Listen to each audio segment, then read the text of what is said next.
Everyone told me the best way to make money was to get a good job, work hard, and save. I believed that for years. Then I watched a woman turn a machine the size of a refrigerator into a business supplying soap to over 40 Sari Sari stores, 2 small hotels, and a public school. She works 4 hours a day. I went back to that advice I was given and realized nobody who told me that actually owned anything.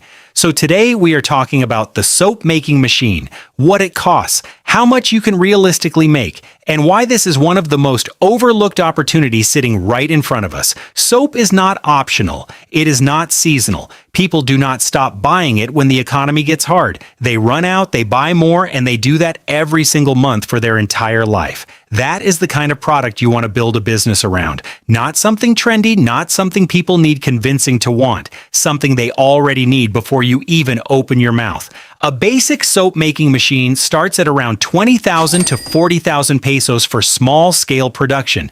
Mid-range machines sit between 80,000 and 150,000. Most people should start at the entry level depending on their budget. What the machine gives you is speed and consistency. One person can produce anywhere from 100 to 500 bars per hour. If you sell each bar at 15 pesos and your raw materials cost 5 to 7 pesos per bar, your margin is 8 to 10 pesos per bar. Multiply that across a full day of production, and you start to see why this works. The process itself is straightforward. You mix your soap base with fragrance, color, and any special ingredient like koyic acid, charcoal, or sulfur depending on your market.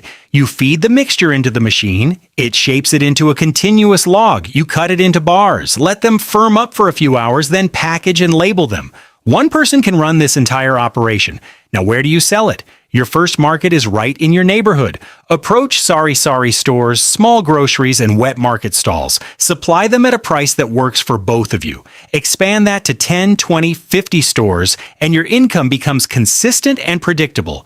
Beyond that, think about schools, offices, small hotels, and pension houses. These accounts buy in bulk and reorder regularly. One hotel account alone can move hundreds of bars every single month. Online is another channel that most people overlook. Specialty soaps on Lazada and Shopee sell at prices that would surprise you.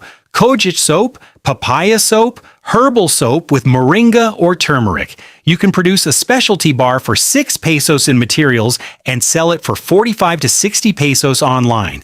That margin is extraordinary, and it is available to anyone willing to learn how to position a product properly. The honest risk in this business is not that your product will expire. Soap has a long shelf life. The real risk is producing too much before you have enough customers. The smart move is to confirm your first 10 to 15 buyers before you run full production. Take orders, then produce. Do not produce and then go looking. Total startup cost for a small-scale operation, including the machine. First batch of raw materials, packaging, and basic labeling is somewhere between 60,000 and 120,000 pesos. Compare that to almost any other business at that investment level and ask yourself what else gives you this much repeat demand, this much margin, and this much room to grow without a complicated setup. The businesses that last are the ones solving a problem that never goes away. People will always need to be clean. That small machine sitting in a room you own, producing something people genuinely need every single week, is the foundation of a real business. Not a trend, not a gimmick. Just a permanent human need and a machine that meets it every single day. If this gave you something to think about, there are dozens of machines like this one, each with their own market and their own version of this same opportunity. We are just getting started.